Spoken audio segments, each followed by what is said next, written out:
La vie de Sainte Rita, 10e et dernier épisode.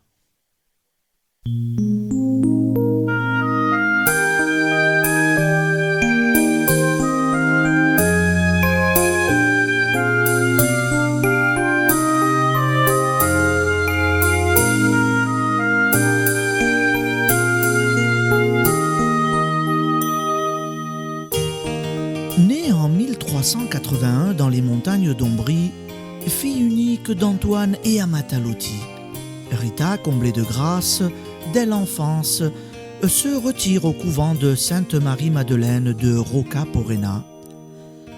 Après la mort de son mari et de ses deux fils, unie à la passion du Christ par la plaie douloureuse et malodorante qu'elle porte au front, sœur Rita, à la suite de son pèlerinage à Rome, pour le jubilé de 1450, se consacre totalement au salut des âmes et des corps. Usée par les privations qu'elle supporte et par la maladie, elle meurt en odeur de sainteté le 22 mai 1457. Près de son corps resté miraculeusement intact, deux guérisons se produisent et déjà, elle est vénérée comme la sainte des cas impossibles.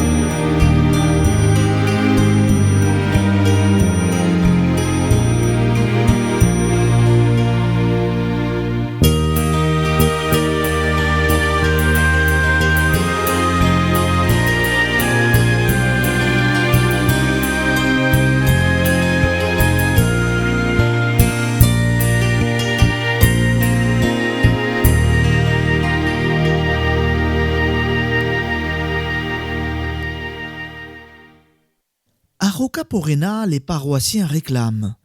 Ils voudraient que sœur Rita repose au milieu du peuple, dans la principale église de la ville où ils pourraient en plus grand nombre venir la voir et l'implorer. C'est chose faite en 1595. Voilà déjà un siècle et demi que dure ce culte spontané. Loin de s'atténuer, il ne cesse de prendre de l'ampleur.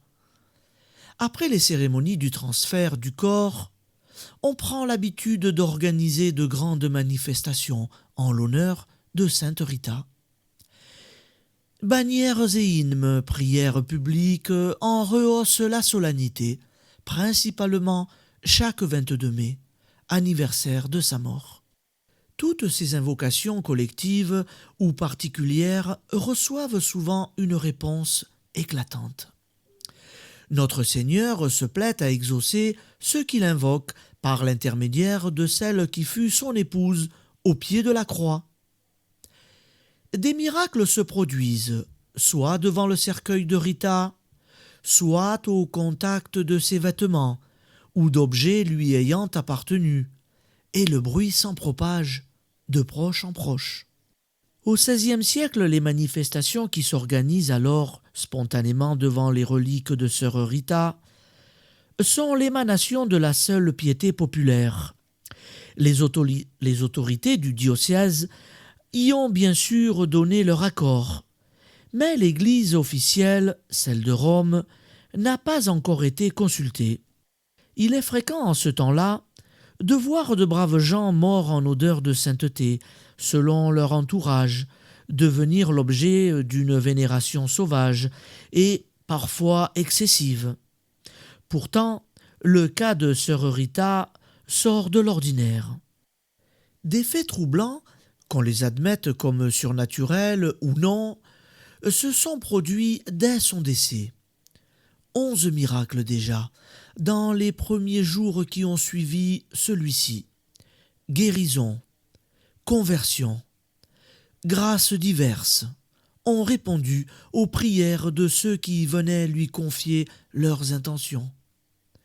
Certains prodiges avaient même lieu sans aucune demande, comme la reprise d'activité de ce bras paralysé chez la cousine de Rita.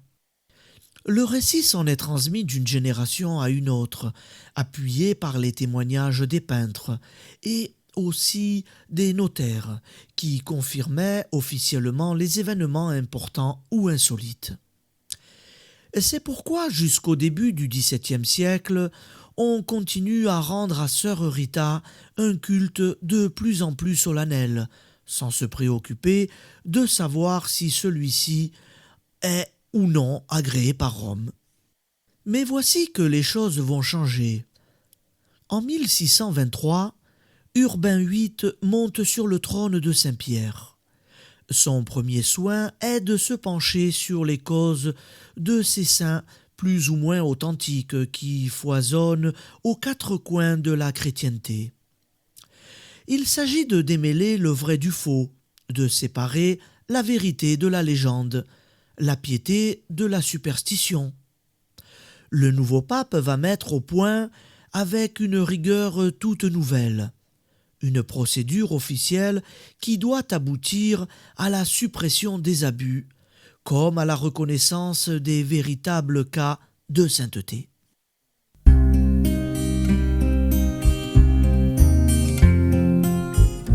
Sœur Rita trouvera-t-elle grâce aux yeux de ce pontife pointilleux ?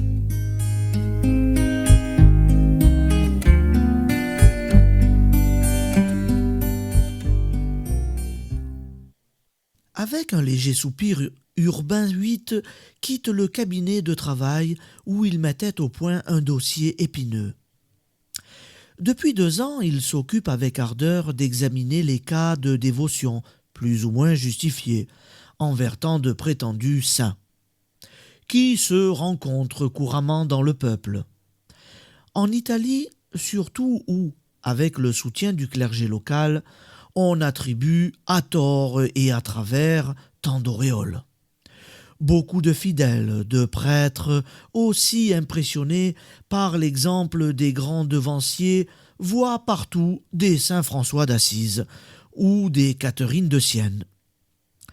La légende, la fable, viennent parfois s'en mêler, proposant en exemple des personnages dont l'existence même peut prêter au doute. Il faudrait du temps, du calme, de la réflexion et un travail acharné au pape et à ses collaborateurs pour mener à bien ces recherches minutieuses, dans le temps et dans l'espace. On verrait alors s'il y a lieu ou non d'en arriver à entamer des procédures de béatification. Or, sollicité par les devoirs de sa charge, Urbain VIII voit son temps bien morcelé. Fini pour aujourd'hui le travail personnel. L'heure des audiences a sonné. Il passe dans la grande salle réservée à cet effet et fait introduire la première personne inscrite. Son visage s'éclaire en lisant son nom. Cette visiteuse se nomme en effet Constance Barberini. Urbain VIII n'aurait garde d'oublier que jusqu'à son élection récente, il s'est appelé Matteo Barberini. Sa nièce pourrait, certes, se présenter devant lui sans passer par les voies protocolaires. Mais cette chrétienne, fervente et scrupuleuse, ne veut plus voir désormais en son oncle que le vicaire de Jésus-Christ.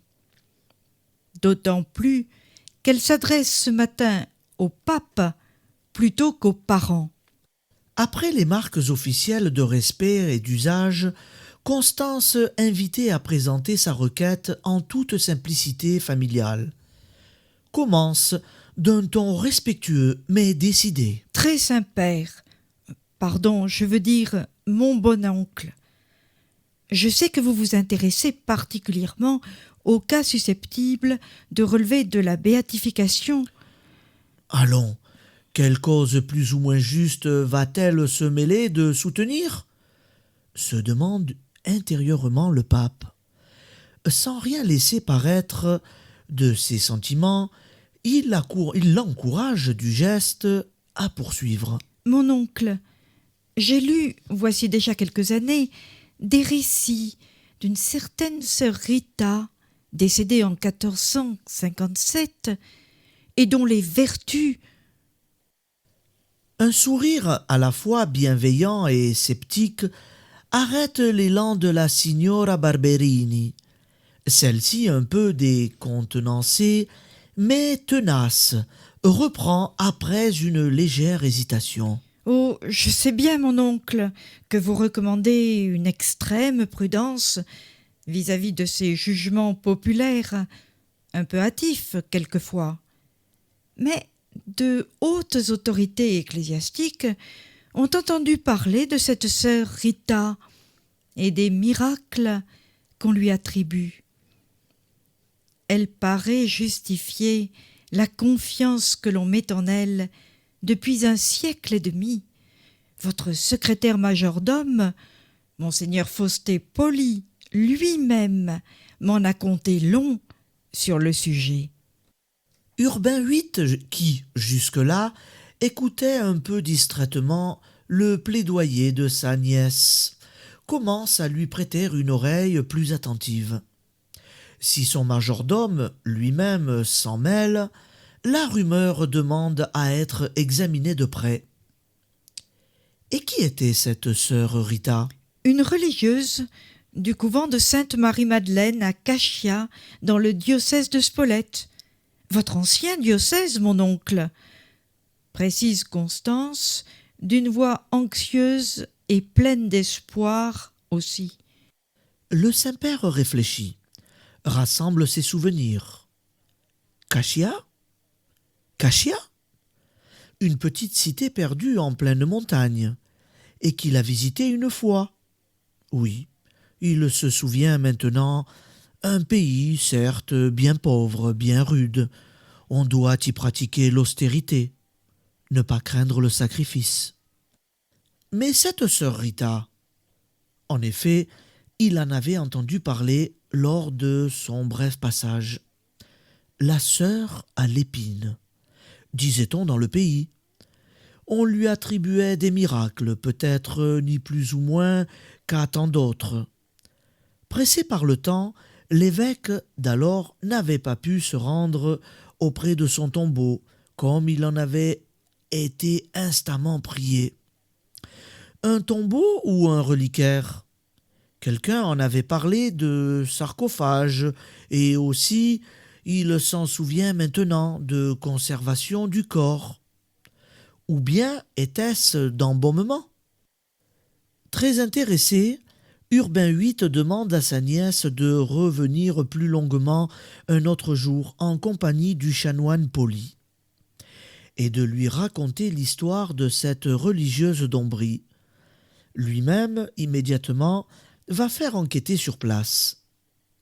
Avec une dernière révérence, Constance Barberini se retire satisfaite de l'effet produit par son intervention, et le visiteur suivant est introduit.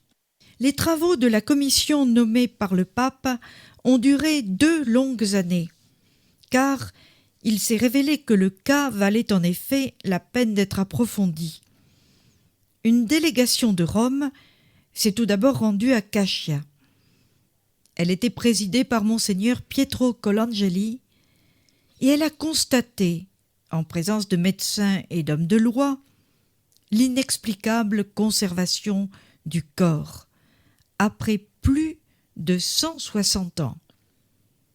Les officiels ont respiré le parfum délicieux qui s'en dégageait. Ils ont pris note, d'après des témoignages certifiés devant notaire, des prodiges qui s'opéraient autour de sœur Rita, et des récits plus anciens relatant des faits du même ordre, sans compter les révélations murmurées discrètement par ceux qui disent avoir obtenu par la prière devant cet autel des grâces spirituelles. C'est pourquoi, après avoir invoqué l'Esprit Saint, le pape signe en 1628 le décret de béatification. Les cérémonies vont se dérouler à Cassia le 22 mai, anniversaire de la naissance au ciel de Sœur Rita. Parmi les très nombreux assistants, beaucoup lui doivent de ses bienfaits, temporels ou surnaturels. D'autres sont les descendants des premiers miraculés, ou comptent parmi leurs ancêtres des parents, des voisins de Rita. Ils ont recueilli avec ferveur des récits transmis d'âge en âge, à la gloire de la nouvelle bienheureuse. De celle que l'on fête aujourd'hui, un grand honneur rejaillit sur la ville, sur la région entière. Au premier rang se tiennent avec les notables les actuelles religieuses de Sainte-Marie-Madeleine, conduites par leur abbesse, sœur Lucia Cittadoni. Les habitants de Roccaporena sont là aussi. Chacun se réclame d'une parenté plus ou moins lointaine avec les Lotti ou les Mancini des années 1400. La chasse trône en bonne place, au milieu du sanctuaire. Après les chants d'entrée, les hymnes, les oraisons, lecture est faite du décret pontifical, proclamant Bienheureuse Rita Mancini, religieuse morte en odeur de sainteté en 1457. Puis commence un long sermon en forme d'éloge.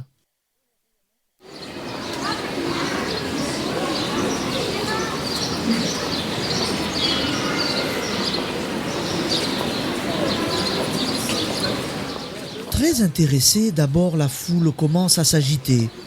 Il fait chaud en mai à Cassia, surtout dans cette église surpeuplée, que les portes ouvertes ne parviennent pas à rafraîchir un peu. Ce sont d'abord des murmures qui s'élèvent, puis des exclamations véhémentes. « Ne poussez pas !»« Je veux voir. Moi aussi. Elle a guéri mon père. Je suis son arrière-cousine. Que dis-tu? Par alliance en tout cas. Et alors, ne poussez donc pas !» Si bien que, malgré la sainteté du lieu, se produit un mouvement de foule qui risque de dégénérer en bagarre.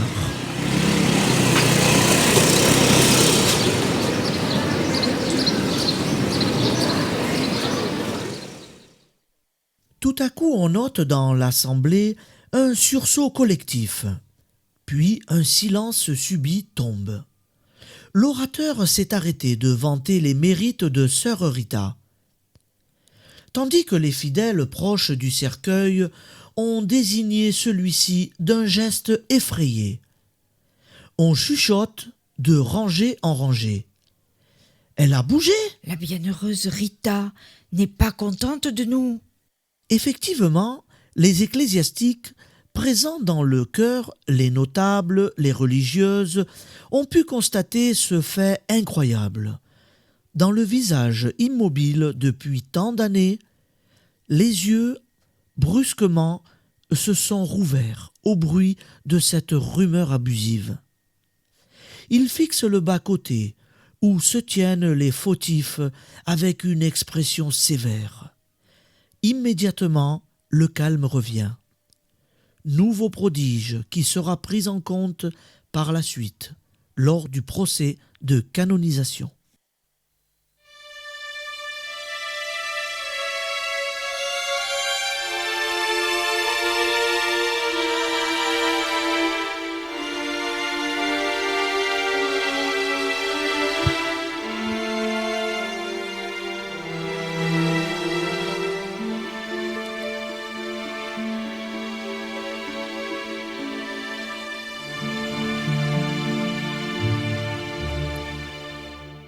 Ce procès ne s'ouvrira cependant pas tout de suite.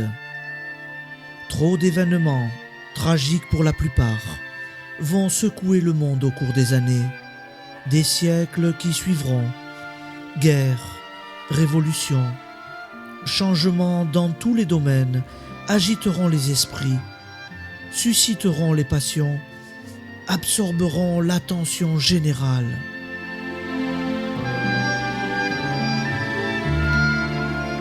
Nous voici voici enfin à l'aube de notre XXe siècle.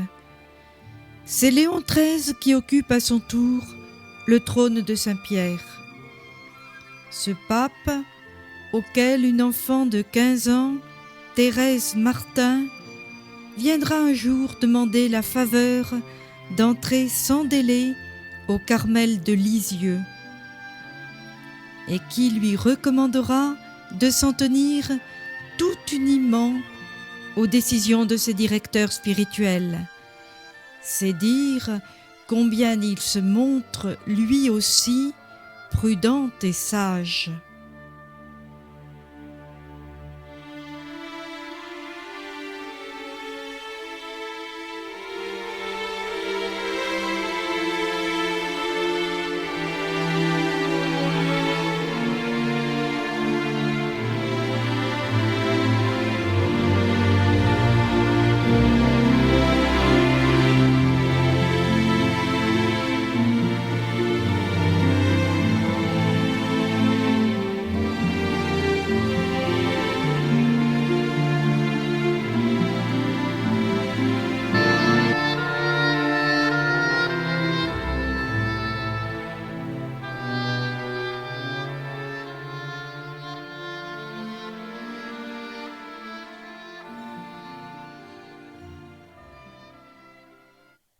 Résultats d'enquête, constatations, preuves et contre-preuves se succèdent au Vatican. Enfin peut s'ouvrir le procès proprement dit, où s'affronte l'avocat du diable, développant les arguments contre, et l'avocat de la défense soutenant les arguments pour. Souci d'honnêteté de la part de l'Église qui veut peser scrupuleusement tous les éléments de son jugement. Dans le cas de Rita, la décision intervient en 1900. Léon XIII proclame, le 24 mai, jour de la Pentecôte, que la petite religieuse de Cachéa sera désormais honorée sous le nom de Sainte Rita et que sa fête restera fixée au 22 mai.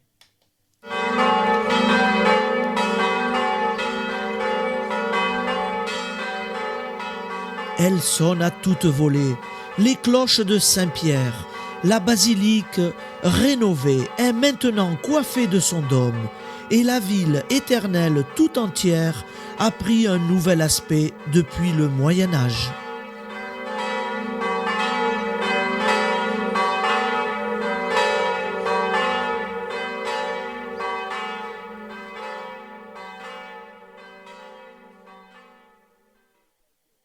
En 1900, c'est en omnibus ou en calèche que les pèlerins se dirigent vers le sanctuaire. Mais les cœurs restent les mêmes. Là, autrefois, se tint un jour l'humble sœur Rita, assistant dans l'ombre d'un pilier à la canonisation de saint Bernardin de Sienne. Au même endroit se redressent fièrement, en ce jour, d'autres gens de son pays émerveillé et fervent comme elle l'était alors. Mais aussi des catholiques venus de toute l'Italie, des représentants du monde entier. La rose cachée de Rocca Porrena, la religieuse reléguée dans sa pauvre cellule pour ne pas déranger ses compagnes, reçoit maintenant un hommage universel. Le Seigneur, dont elle a volontairement partagé les souffrances, fait savoir publiquement qu'il lui donne part à sa gloire.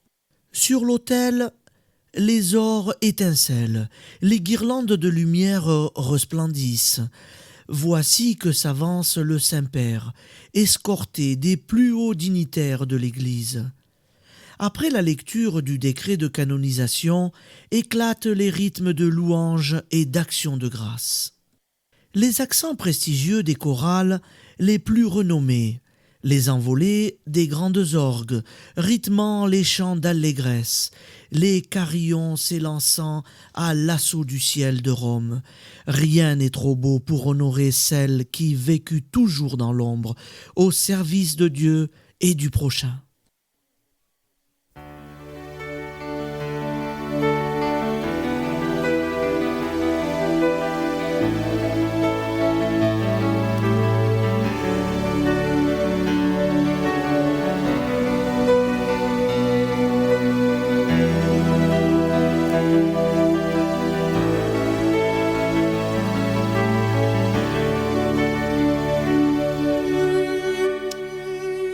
Ô glorieuse Sainte Rita, qui êtes dans le ciel une protectrice puissante auprès de Dieu, voici des âmes qui recourent à vous avec confiance et abandon.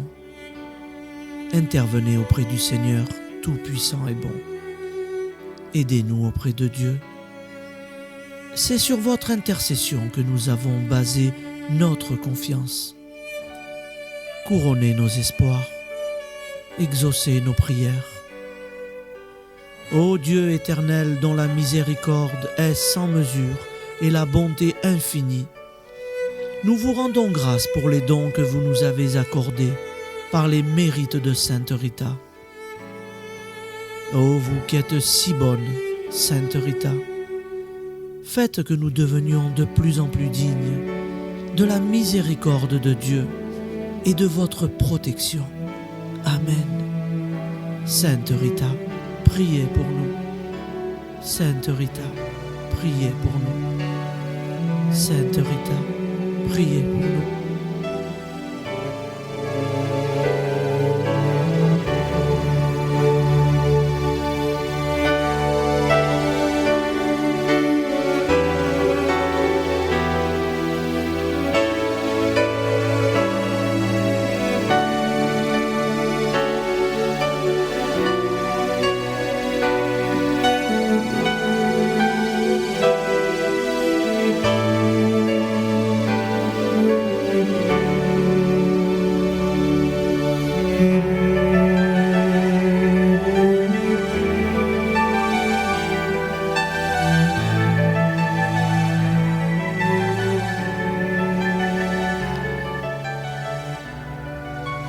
Des milliers de voix dans la basilique en liesse, des millions de voix à travers le monde répètent et répéteront jusqu'à la fin des siècles l'invocation confiante qui sera souvent un ultime recours. Sainte Rita de Cashia, priez pour nous.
Sainte Rita, épouse souveraine, toi qui connais le malheur et la peine, de tout là-haut, bien loin du fond des cieux, je t'en supplie, pose sur nous tes yeux. Sainte Rita, je fais une prière, là devant toi, pour que nos vies entières soient exaucées de tes bienfaits si doux. Pour tout cela, je t'implore à genoux. Sainte Rita, toi qui vois la souffrance des innocents qui sortent de l'enfance et la folie des hommes ici-bas, du haut des cieux, ne les condamne pas. Sainte Rita, demande à notre Père de nous aider à chasser la misère, de nous sauver en nous donnant la foi. Si tu le veux, je sais qu'il t'entendra.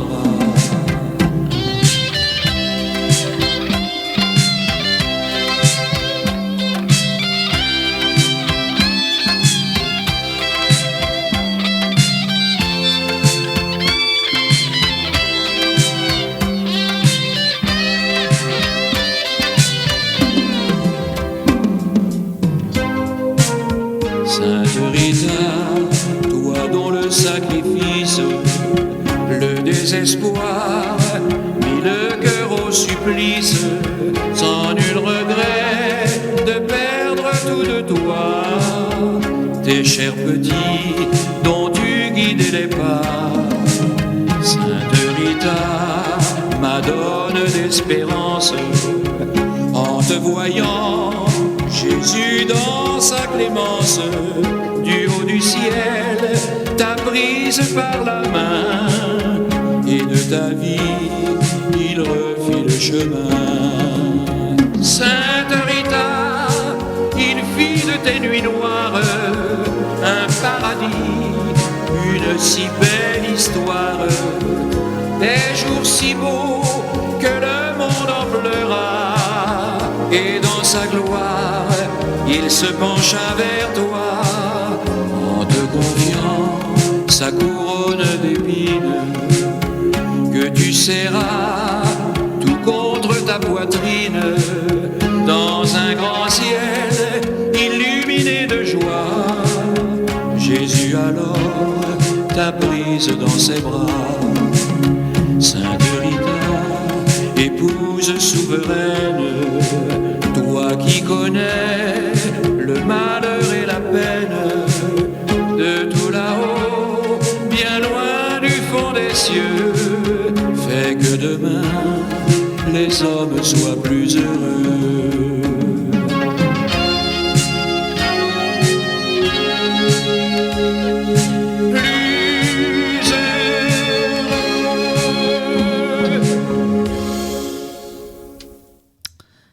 Un grand merci à Roland Gerbaud.